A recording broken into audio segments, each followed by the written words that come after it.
Comic കഥകളായിക്കോട്ടെ, പ്രണയ പശ്ചാത്തലമായിക്കോട്ടെ, എല്ലാം ഒന്നിനൊന്ന് വ്യത്യസ്തമായി പുലർത്തുന്ന one of my favourite, our favourite script writer Raghunath പലേരിയുടെ ഞാൻ ഈ വേദിയിലേക്ക് ബഹുമാനപൂർവ്വം സ്വാഗതം ചെയ്യുന്നു.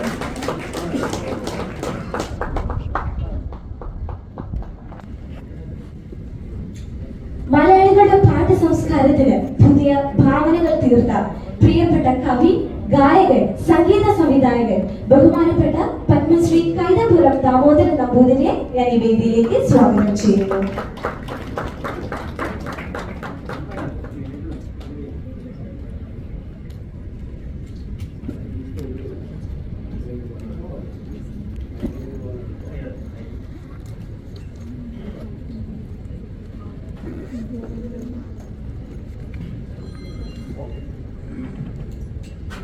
കുച്ച് കുച്ച് ഹോതാ ഹേ, ക്രിഷ്, റൗഡി റാത്തോർ, ജയ്കോ തുടങ്ങിയ ഒരുപാട് ഹിറ്റ് സിനിമകളോടെ നമ്മുടെ ഏവരെ പ്രിയങ്കരനായി മാറിയ DOP സന്തോഷ് സുനീലിനെ ഞാൻ ഈ വേദിയിലേക്ക് സ്വാഗതം ചെയ്യുന്നു.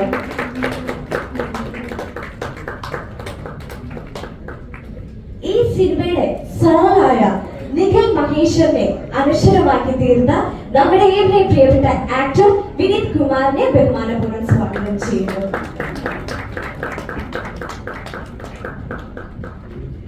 ആൻഡ് ഫൈനലി, ഒരു മനുഷ്യന് ഒരു ആത്മാവ് ഉണ്ടാകും, എന്നാൽ ഒരു സിനിമയിലെ ഒരു ക്യാരക്ടറിന് ആത്മാവ് ഉണ്ടാകണമെങ്കിൽ അത് ദേവദൂതനിലെ വിശാൽ കൃഷ്ണമൂർത്തിയെ ഇത്രയും ഭംഗിയായി അവതരിപ്പിക്കാൻ ലോക സിനിമയിലെ ഒരേ ഒരു നടന വിസ്മയം, മലയാളികളുടെ സ്വകാര്യ അഹങ്കാരം, the complete actor, one and only Mohanlal.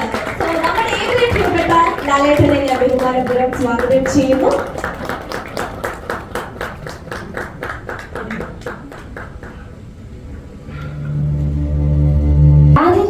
ഞാൻ സ്വാഗത പ്രസംഗത്തിനായി ഞാൻ ഈ വേദിയിലേക്ക് ബഹുമാനപൂർവ്വം സ്വാഗതം ചെയ്യുന്നത് ഈ സിനിമയെ കുറിച്ച് ഏറ്റവും അനുയോജ്യമായി പറയാൻ സാധിക്കുന്ന ഒരാളെ തന്നെയാണ്.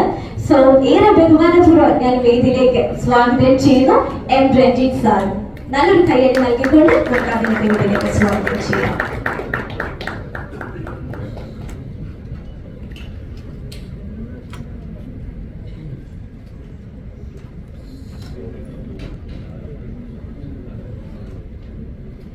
എല്ലാവർക്കും നമസ്കാരം.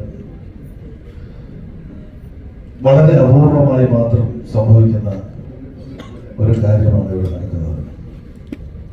കാരണം 24 വർഷത്തിന് ശേഷം ഒരു സിനിമ, അത് മലയാളത്തിൽ എനിക്ക് തോന്നുന്നു അപൂർവമായി മാത്രം സംഭവിച്ച കാര്യമാണ്. സ്ഫടികം എന്ന് പറഞ്ഞ സിനിമ ഇതിന് മുമ്പ് നമുക്കറിയാം.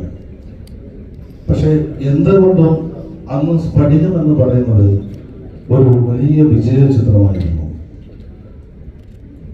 അതേസമയം ദേവദൂതൻ എന്ന് പറയുന്നത് എല്ലാ വിധത്തിലും ശ്രദ്ധിക്കപ്പെടുകയും അന്ന് കൊമേഴ്ഷ്യലായി മാത്രം സക്സസ് ആകാതെ പോയ സിനിമയാണ്.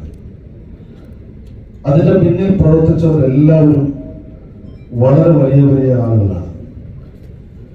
അങ്ങനെയുള്ള സിനിമ ചെറുപ്പക്കാർ മുതൽ സോഷ്യൽ മീഡിയയിലും എല്ലാ സ്ഥലത്തും ഇത് ഒരു ആഘോഷമാക്കി മാറ്റിയപ്പോഴാണ് ഇങ്ങനെ ഒരു തിരിച്ച് ഒരു റിലീസ് ആലോചിക്കുന്നത്.